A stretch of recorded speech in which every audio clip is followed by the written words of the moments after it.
Ayan, good morning, good afternoon, good evening sa lahat ng ating mga viewers kung nasan man kayong panig ng mundo. Welcome sa first episode ng ParentEd Talk. So, hi, ako si Teacher Bay and I'm here today with Teacher Mas. Teacher Mas, hi ka naman sa kanila. Hello po, magandang umaga at hapon. So, Teacher Mas, bakit nga ba tayo merong ganito, yung ParentEd Talks? Bakit ba natin ito naisipang gawin? Actually, naisip natin to nung nagkaroon ng ECQ sa Metro Manila and marami sa mga parents natin na nagte-text sa akin, nag-PM, Teacher Mas, ano na activities ang gagawin namin? Ano na, paano na yung mga bata, nag-stop na yung school, anong activity ang pwede namin i-offer. So, kaya nung nag-meeting yung mga faculty natin, talagang nagbigay tayo ng mga suggestion na paano nga ba natin tutulungan yung mga parents natin despite this ECQ na situation natin. So kaya napanganak itong ating ParentEd ng Parent Travel. Ayan, that's right. And of course, yung mangyayari sa atin today ay hopefully at the end of our session, mas maging empowered na yung mga parents when it comes to handling the situation, especially with their kids at home. At yun nga na-mention na din ni Teacher Mas, isa sa mga bagay na naisip namin na i-discuss for our ParentEd Talk ay all about routines. So that will be our topic for today. Routines are lifesavers. And we would like to welcome our guests for today. So, ayun po, si Mommy Bing. Hi, Mommy Bing. Teacher Hello, Mas. Mommy Bing. Thank you for giving us an opportunity. I know very busy ka ngayon kasi nga may mga ginagawa, tapos meron pang mga bata inside your house. So, thank you for giving us this opportunity. Ayan, Teacher Mas. So, gano'n na ba natin katagal na parent sa Phil and Shovel, si Mommy Bing? Alam mo, nung nag-iisip na ako, sino bang parents yung dapat nating pwedeng maging guest sa unang episode natin? Tapos dahil nga si Mommy Bing, sobrang tagal na natin at she's been with us as a parent for 12 years. Imagine that. Sobrang tagal na, Mommy Bing. 3 years old pa lang ako, diba? So yun. Pero just to give you a background of Mommy Bing's work, kung anong ginagawa niya ngayon, I'll introduce to you our guest, the background, kung ano yung mga na-attain niya sa education, para rin magkaroon kayo ng idea kung paano natin as a parent, hindi lang pala ako yung nag-iisa sa ganung sitwasyon. At kahit na gano'n siya kabisi, na-attendan niya pa rin yung dalawang anak niya. So, let me introduce to you Mommy Bing Guevara. For your information, Mommy Bing Guevara is an industrial engineering graduate from Mapua University and has been in the IT industry for 25 years. She has worked in the Philippines and in Hong Kong and in various capacities, specializing in project management. She is a mom of 3 boys, Aidan, 14 years old, Michael, who was called to heaven, and Rafa, 8 years old right now. And Mommy Bing, actually very admirable yung mga ginagawa ni Mommy Bing right now. She's also a breastfeeding advocate and is one of the founders of Breastfeeding. I remember nung nagpanganak ako dun sa bunso ko ngayon, talagang si Mommy Bing yung nagko-coach sa akin paano magpa-suso sa bata at talagang bibigyan niya pa ako ng mga ideas kung ano yung mga dapat gawin. And a natural wellness enthusiast.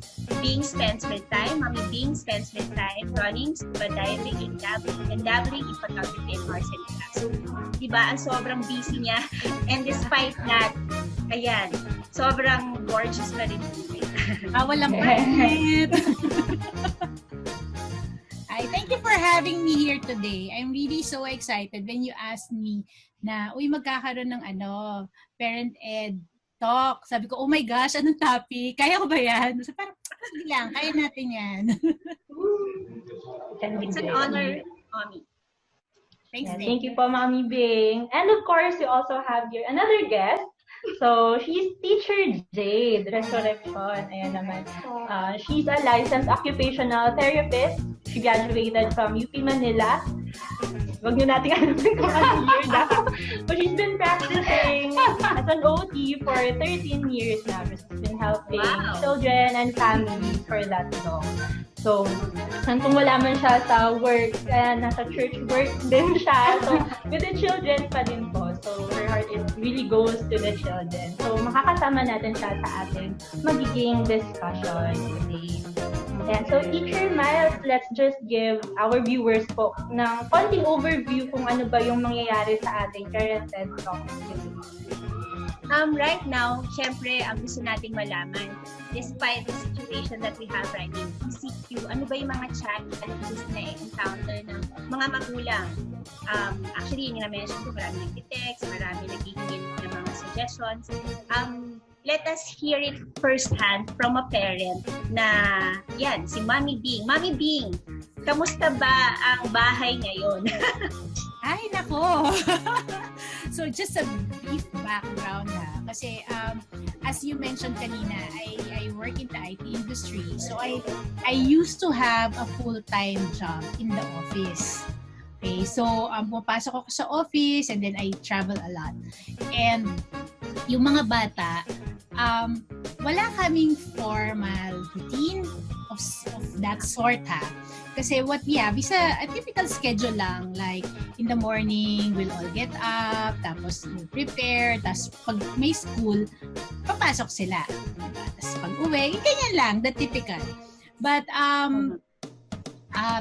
middle of last year, nag-work at home mom na ako. So, ayan yung, alam mo yung, naiiwan ako sa bahay and I have my peace and quiet whenever they're in school. So, doon Tapos ngayon, parang, tapos ngayon na March 15, di ba? March 15, they're already here in the house. Parang summer vacation lang ang peg, di ba? So, nagulo yung mundo ko. Kasi, yung dating I have my peace and quiet pag daytime, pag wala sila. And then, yung I don't have to think of what they should be doing in the house while they're here.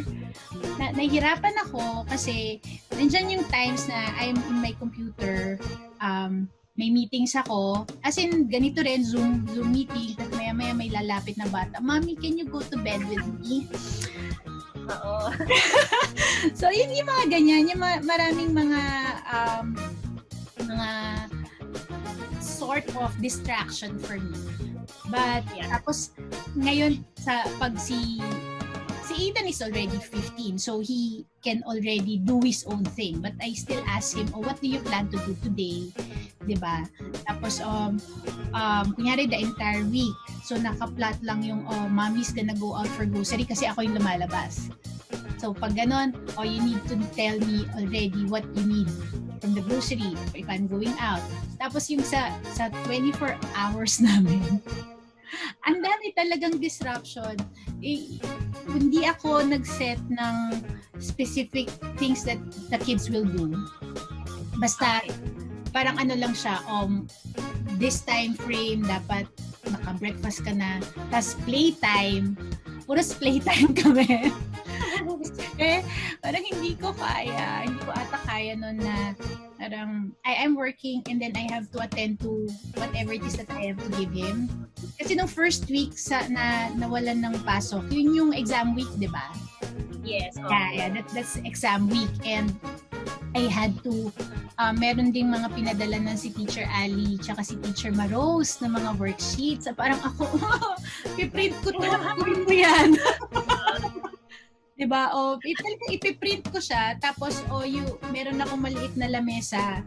Dyan ka, gawin natin. So, maya-maya, but it's so hard. I don't like na. Oo. Sobrang na-experience ko rin yan, Mommy Bing. Kasi nung una parang, okay, chill lang. Parang time together. Pero nung tumatagal, oh my God, ang daming gagawin. Tapos sabay-sabay. And then yung mga household chores, and then yung mga bata. Yes, kasi nga parang sobrang nag-blend na sila. Kasi nga nandito lang sila sa bahay. And pag nabobore sila, yan yung time na nangulit. So you have to give them something to do. And nawawala na ako ng ideas. So magpapagadget ako, o sige, o 30 minutes, gamitin mo yan. Para lang I'll have my peace and quiet. Kapag ganun ba, Teacher Bay and Teacher Jen, ano yung pwede namin? Ako rin bilang magulang, naranasan ko rin kay Max yan. So kami ni Mami Bing parang somehow we're juggling the works that we have right now in our plates. Paano ba namin mas mapagsasabay yung ganyan na mga nangyayari? Ayan, Teacher Mas, I guess dyan na talaga papasok yung importance ng topic natin today, which is all about routine. So, tanungin ko, Teacher Jade, kailangan ba talaga natin, lalo na ngayong may ECQ ng routine sa bahay, not only for the kids but also for the parents?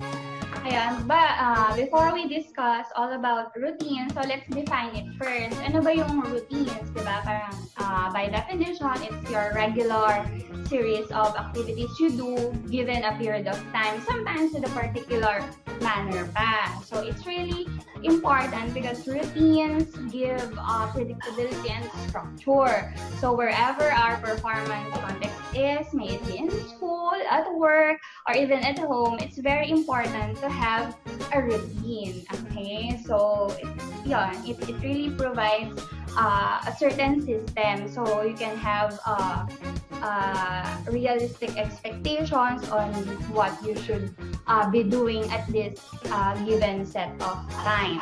Okay, but then again, tulad nga ng narinig ko, kwento ni Mommy Bing, it's really hard for some parents to establish a routine, okay? Because of many factors. You have the certain difficult workload, and then the behaviors of the children, okay? Some of the families would have children and toddlers, yung iba, teenager na, ganyan. So, those are the things that you have to consider when you are really going to establish a routine. So, di ba, in general, a routine is you plan on a daily basis. So it has a morning part, the morning routine, the midday activities or midday routine, then your afternoon routine, the dinner time, and then the bedtime routine. So hindi naman tayo living in a perfect world where you can have a perfect routine from morning till sleeping time, right? So kami, so ako as a therapist, I don't push it very hard on the parents and on the families. So we talk things out before we schedule a routine, before we plan a routine. So what are included in the family's routine ba? We usually ask who are parts of the household. Sino yung nasa bahay? Both parents ba? They have lolos and lolas because it also has an effect, right? They have titas and titos, yung cousins, how old are the cousins? So you take those things into consideration. So definitely, Teacher Jade, hindi lang parang yung schedule lang ng bahay. Ayun. So dapat lahat talaga. Ayun. And then, you also have to take into consideration the authority figure who among the household member has the muscle on it to execute the routine. Should you really want a strict routine, or do you want to have a more flexible one? Pag during the afternoon time lang kayo medyo talaga makakaset ng activities. So yan, it varies from one family to another. So kapag routine pala, Teacher Jade, hindi naman siya specifically like on the dot, kanya, may certain kinds of routine pala na mas flexible. Kasi it varies from one family to another. Kasi di ba you can see online printouts, ganyan, time, ganyan, with the visual aids and all. Families, let's all be realistic, okay? Let's take into consideration what's important on our family. Kasi one book will not apply to all of us. Ano sa ganon, Teacher? Ayan. Ayun. Kailangan i-consider talaga. Marami. Lalo na ngayon with the enhanced community quarantine. Oo, tulad na nasabi ni Mommy Bing, parang nagulo ang mundo niya. So, come to think of it, it really is. We have established our own routines before this virus, this outbreak. And then there is this community quarantine. What did it do to us? It disturb our routine. So what do we choose to do? Remain disturbed and disorganized or establish a new one? Of course, tayo, establish a new one. Aralin natin the new setup. And then as parents, I would suggest you have to realign your expectations, your patience. I know it's gonna be put into test. So, there. So, yun. So, yun po. Yun, tanungin naman natin si Mommy Bing. Mommy Bing, judging dun sa kwento ni Mommy Bing, parang meron naman silang routine. Pero on a regular basis, kahit nung wala pang ECQ or kahit ngayong may ECQ, ano yung nakatulong sa'yo para makapag-establish ka po ng routine with your kids at home? Lalo na nasa bahay ka 24/7. Ano yung ginagawa niyo po para dun sa mga parents na nakakalimutan? Naghanap talaga ako ng something different that we'll do. Especially kay Rafa. Kasi Ethan, he's 15. So, kaya niya na yan mag-decide kung ano yung gusto niyang gawin sa maghapon. And nakakatawa nga, hindi ko na nga nakakausap minsan. Dahil nandun na siya sa kwarto niya. Diba? Okay. So, like with Rafa, what I did was, naghanap talaga ako ng bago naming gagawin. Sobrang simple lang. Na even, like, I posted this in my social media account. Sobrang tuwa ako. Tuwa ako sa kanya. Kasi si Rafa, he's having difficulty with handwriting. Handwriting talaga. He would really complain na makita pa lang niya kung anong copy niya. Ang haba, ang dami, I don't like that. Diba? So, like, what can I do para if he's not writing, dahil nga ayaw niya, at ayoko naman din siyang pilitin, nakita ko yung tweezer. Anak, I'll teach you how to remove mommy's hair in my kili-kili. Did you wanna do this? Sabi niya, I wanna do that! I wanna try that! So, syempre, parang, sige, ginusto mo yan, Bing, ha? Sige. So, alam mo yun, I posted I took pictures and how focused he was. Yung talagang, nakaganyan pa siya, oh. Talagang, nakaganyan siya. And one time that we did it, 1 hour siyang nagkaganon nang wala akong complaint whatsoever na narinig from him. So yan mga mommies ha, yan ang key natin para magkaroon tayo ng focus sa mga bata. And win-win din yun, di ba? Hindi na ako mamomroblema. For myself, di ba? Nakatipid ako. So parang gano'n. So I asked also ideas from my other mommy friends. Ano ba yung mga pwede namin gawin? And then they said na yung sipit, clothes tip. Diba? So, gamitin yun, magkalat ka ng something dyan na, you get 20 piece of paper using the clip. Yeah. So, parang i-gamify. Diba? Yeah. We gamify things. So, kaya, somehow, sumusunod siya. So, nakakatuwa. O kaya, yung jackstone. So, parang ako rin, I incorporate that time din dun sa schedule ko. Kasi, pag hindi ako nakakaspend sa kanya nung that 1 hour, nangungulit na siya sa akin. Nagpapapansin siya. So, important pala yun, talaga, mami, na parang napansin ko rin yun parang kailangan yung interest nila talaga yung bibigyan natin ng mga activities. Like, kasi hindi mag-work talaga. Magsulat ka dito. Hindi. Hindi. Diba? Kaming iyakan ng pagganap. But then, if you involve the children in a game, yan. Sobrang yung andun yung attention nila, yung focus nila. Yung nga, imagine 1 hour mo siya napastay. Alam mo, sobrang, kung kilala niya yung anak ko, hindi yan mapapakali ng 30 minutes sa isang lugar. But yon, nakahiga lang talaga kami sa bed and he was so focused and he was counting.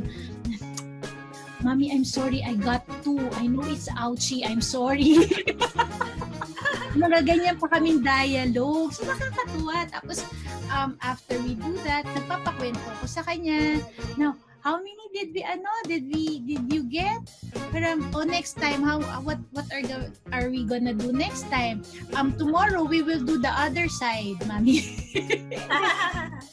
Tomorrow. Also, hindi lang yung kanyang fine motor skills and finger grasp yung na-develop, pati rin yung sa speech na nagtitell siya ng story kung ano yung ginawa. So, I just make it a point lang na at least 1 hour may time kaming dalawa sa amin. Kasi nga, yun, masyado siyang nagiging hyper and masyadong papansin. And pag gano'n, nadi-disrupt rin yung kung ano yung dapat kong gawin. Diba? So yun, that's what I did. And hindi siya madali kasi I have to find things that he will do. Interesado yung bata, Mami. I think it's an important note as well for the parents na alamin kung ano yung interest ng mga bata na gawin. Hindi lang kung ano yung gusto natin na ipagawa sa kanila. Kasi during these stressful times, remember that we have to really lessen the stress that we're experiencing. And kung mas-stress pa natin yung anak natin, do this one, color this one, kasi hindi naman sila interesado, we're adding up to the stress of the children, right? So, routine-wise, parents, I suggest, tama ba, Teacher Jade, na dapat talaga interesado yung mga anak natin dun sa mga gusto natin i-incorporate na routine sa kanila. As mentioned by Mommy Bing as well, na talagang na-experience niya yun, kung natin hindi na-focus ng 1 hour at mahina na yun, talaga 30 minutes si Rafa. But 1 hour, I could imagine Rafa, talaga sobrang achieve, Mommy Bing. Sobrang achieve yun na pag-ice cream ko siya. Ayan. That's very good naman po, your management, the activities you give.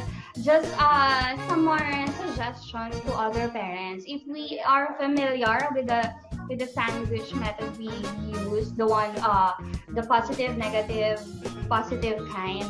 So you choose, you know your children, you know your child, so you know what are things that are interesting to them. So what you can do is first, very good, let them do things that are of interest to them, and then let us not forget that even if we are on the quarantine, on a break, on homeschool, we still have demands. So that's when you put in the quote unquote, sorry to say negative, but it shouldn't be, but the less interesting, the less fun activity, the worksheet kind, and then after that you plan with your child what reward do you want to do after. So you can also try that. So what do you want to do today? Okay, this and this and this. Okay, and then after that, let's try to do one worksheet and this. Then after that, what do you want to do again? Okay, so para at least po, hindi lang total in control yung bata. You still have your authority as the adult. You still have your authority as the parent. And then one thing you can also do, you can research activities you want to do, things you want to explore with the child. You can have them print out and then let them choose. Okay, so it's on the outside, it feels like, I'm the one in charge, not mommy, because I'm the one who chose. But then again, you gave the choices. So it's a win-win. So good point talaga yun, no, Teacher Jade. Kasi kahit kami sa school, kapag nag-lay down din kami ng routine, and then yung children, as much as possible, parang lumalabas na part din sila nung decision making. So dun sa parents natin at home, hindi naman kailangan na kayo lang talaga magde-decide kung gagawin nyo. Kasi baka naman may suggestion naman yung kids, lalo na yung mga older kids. Na-mention na din yung mga they can't actually decide on the kind of routine na gusto nilang i-follow din at home. So tayo, when we're setting routines, we should not forget as well na tanungin din naman yung anak natin kung ano yung mga gusto nila din gawin for the day. Ayun. Pero lalo na sa younger kids, no, kailangan talaga may balance pa din po. So, ayun.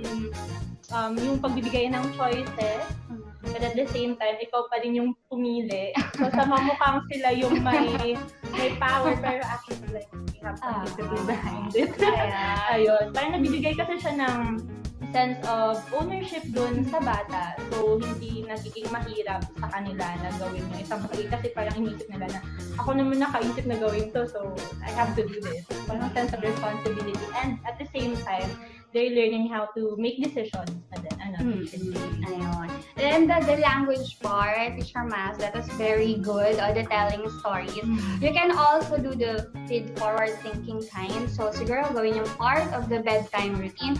Okay, anak, tomorrow will be Wednesday. The day is ganyan. What do we want to do tomorrow? So, yun, you can include that in your bedtime routine. Para at least, as you're looking forward to the next day. Because, we have to check them from time to time the mental health of our children. Kasi staying at home for this long, having no playmates, not seeing their best friends in school, it's quite sad also. That actually sa parents. So and teachers. Ayun. Actually, just to share with you, kami rin ni Tisha, experience namin yun. Si Max talaga enjoy na nakakasama na kami, ganyan. Pero there was a time na umiiyak na siya. Bakit daw? Hindi na kami lumalabas. Ba't di raw na kami hindi pumupunta sa mga mall, ganyan. Tapos nakikita niya ang lumalabas ng si tatay niya. So, nagtatanong siya, nanay, ano nangyari? Bakit hindi na tayo pwedeng lumabas? So, we just explained to him what happened and what is happening right now and ano yung danger pag lumabas. So, I think constant communication with the parent, with the child will help them as well understand the situation. And if you establish everything with them, given yung, kasi syempre, limited ang choices natin ngayon in creating our routine. So, I think mas magiging better yung routine na ipapresent natin or papipiliin natin sa kanila kung na-understand din nila yung real situation. And I think mas sa parents din, magkakaroon tayo ng sense of parang cooperation from them pag ganong mga situation natin na lahat in their own parang understanding. So, syempre, dapat developmentally appropriate yung pag-explain natin yung situation natin. And mas nagkakaroon sila na, okay, ito lang pala yung choices ko dahil nga may ganito. Kasi, bibigyan tayo ng choices. Tapos, syempre, magpo-propose siya. Gusto nila yung masusunod sila, di ba? Yun, explain natin na hindi pwede kasi nga may pandemic na COVID right now.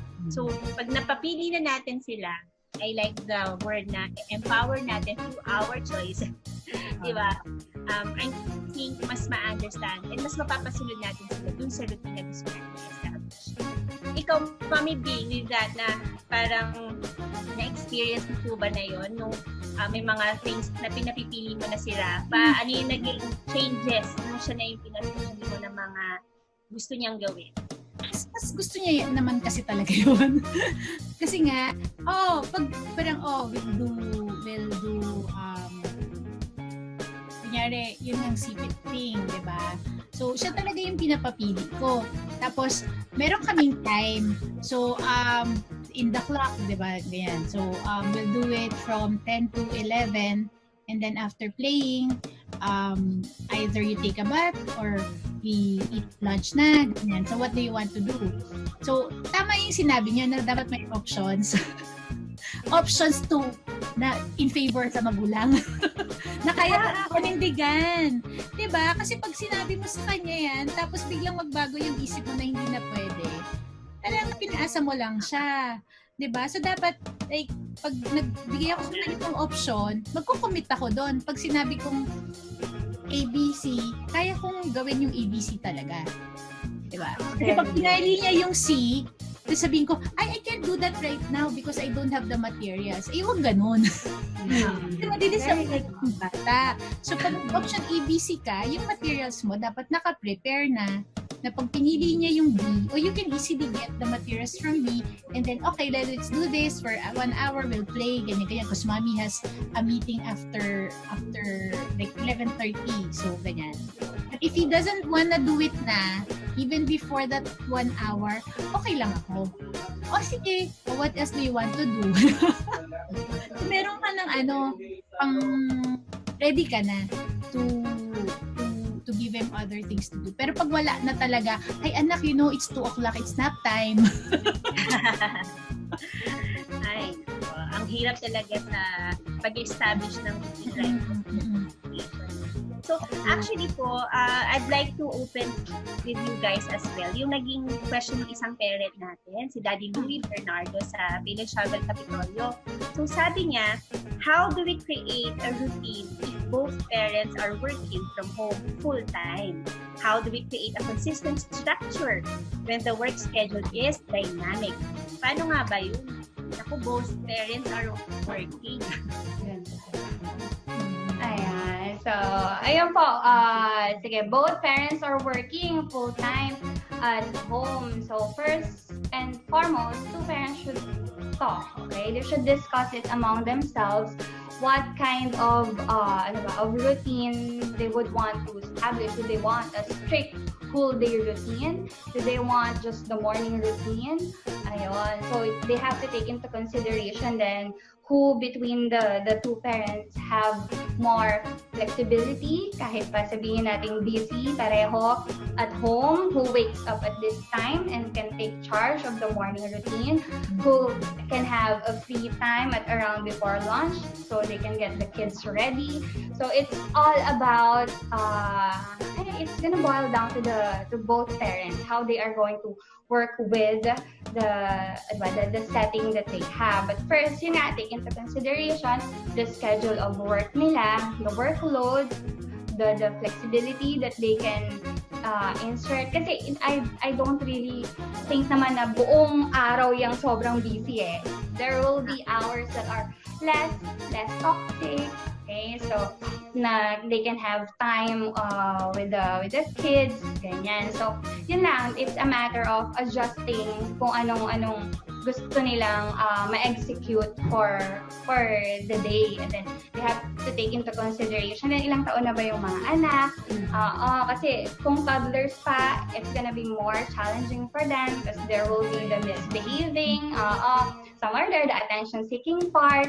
But if their children are like other children are like teenagers na, they can be more independent. Just check on them from time to time. So it really varies, mommy, from one family, from one setting to another. So if the parent would really want to establish a routine, they can ask me, teacher. So I can just help. I can provide some guide questions, ganyan. Kasi, ayun nga, sobrang iba-iba.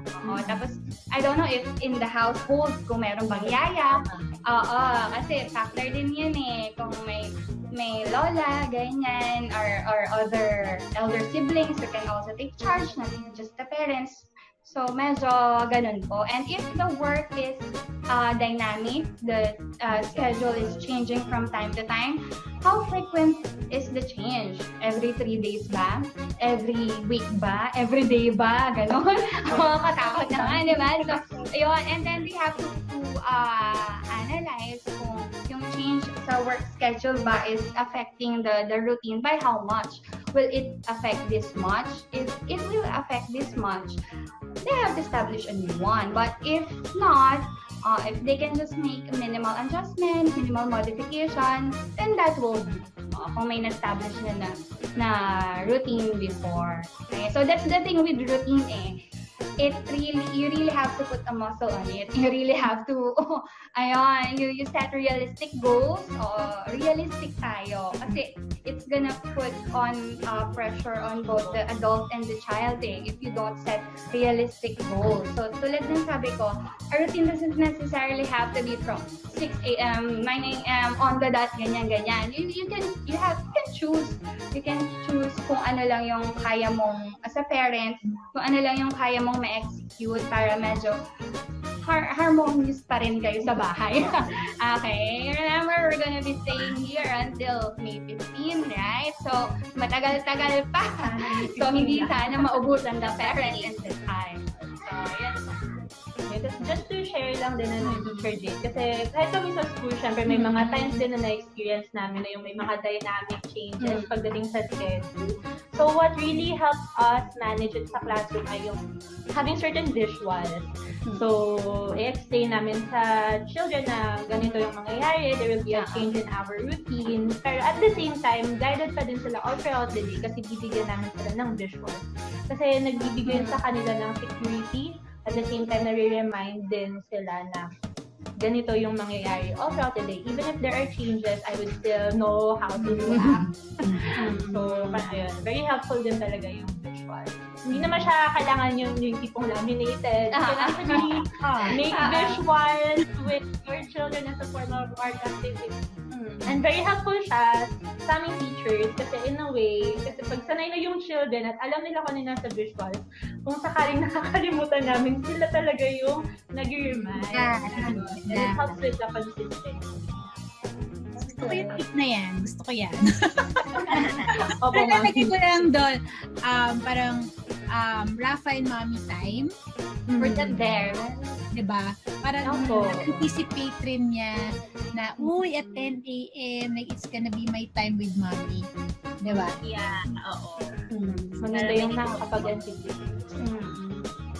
Sige po. So parang from what I'm hearing right now, ito yung mga pwede natin talagang bigyan ng points sa ating mga parents. So one, dapat, syempre, we have to acknowledge that we have a pandemic situation right now. Yes.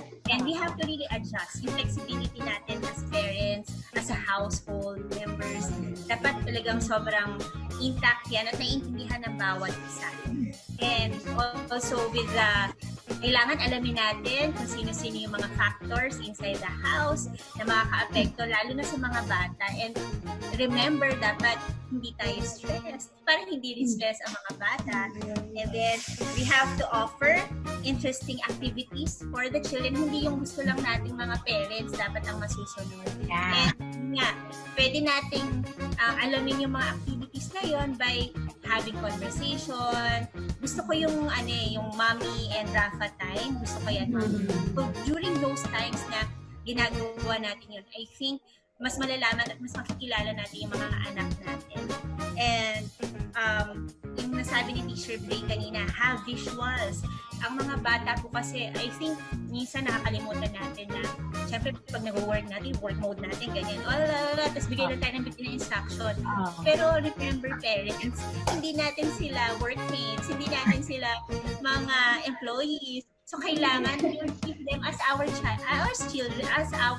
Talagang yung tone of voice, iibahin natin. Yung mga visuals na makakatulong sa kanila, kailangan, ito, kung makakatulong na, itong part of the day, yung ginagawa natin, yung mga drawing, yan, makakatulong sa kanila yan. And, of course, ito siguro ako bilang parent din, pag hindi naman nangyari yung gusto natin mangyari, ayan, okay lang yan. Di ba, Mami Bing? Oo. Ang parati ko ngang sinasabi since all of this started, kasi I have a lot of mommy friends, syempre, di ba? We have a group chat. And when this started, it's such a huge adjustment for the parents. It's really the parents who are parang na-disrupt talaga. And nung first week nga of the pandemic, na ECQ yung ECQ, it's really the stress level of the parents is sobrang high. Because we had to stay at home. Yung mga nag-work full-time, we have to stay at home, we have to cope with yung mga deliverables sa office, and we have to manage the household.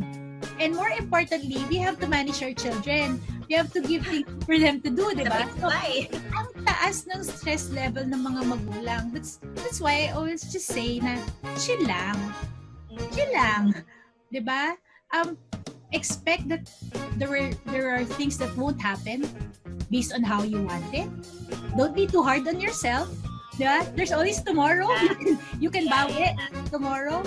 Di ba? And it's important for parents to manage ourselves. Because when, diba, you also mentioned, Teacher Mas, that when parents are stressed, the children will also be stressed. Yes. We don't want our children to be stressed. So, as parents, tayo yung adults, dapat tayo yung maging flexible. Tayo yung talagang we have to be kind always. Because stress from work, stress from the house, stress from the children, it's always there. Hindi naman yan mawawala. Just learn how to cope. Diba? Just learn how to cope. And now at the end of the day, nung after nga 1 week nung ECQ, talagang nag-ano lang ako parang, Lord, ikaw nang bahala. Pareho tayo, Mami Bing. First week pa lang talaga, kasi kilala ko naman yung sarili ko, na hindi ko force yung sarili ko to be a homeschooler mom. Hindi ko, and I will not make myself, diba, be a person that I'm not. So mag-a-adjust lang ako kung hanggang saan yung kaya ng kapasidad ko. Kasi ayoko mag-iyakan kami maghapon ng mga anak ko just because I wanna impose routines to them. So, parang chill lang. Hinga lang tayo, guys. Hinga lang tayo. Tama ka dyan, Mami Bing. Ako rin, parang nung una talagang, sige, let's have a class time. Talagang ini-assist ko pa kay Max na may class kami. Magturo ako sa kanya. Pero sa hindi siya nag-work. So kahit may ginawa na akong routine, Teacher J, Teacher B. So parang every 2 o'clock magka-klase na. Tapos kumakanta ako, nagka-klase ako sa kanya. Pero mga 2 days, 3 days, ayaw na. Talagang umaayaw na siya. Nanay, can we have something fun? Ganyan. So I think talagang key talaga dyan is prioritize natin yung happiness ng mga anak. Oo. And we have to listen and observe. We have to listen and observe our children. Kasi if we just tell them things to do, and we don't listen to them, and then we don't observe the reaction dun sa mga sinasabi natin, it's important yung to keep the relationship with the children, diba? It has to be, we have to make sure that the children are happy, ganyan. Huwag tayo maging imposing. Kasi tayo rin naman mismo, as adults, diba? We also don't like that. So, wag natin gawin din sa mga anak natin. Yun lang. Ay, ang dami yung sabi. So yun, Teacher Jade, any final words you'd like to share to our parents and guardians?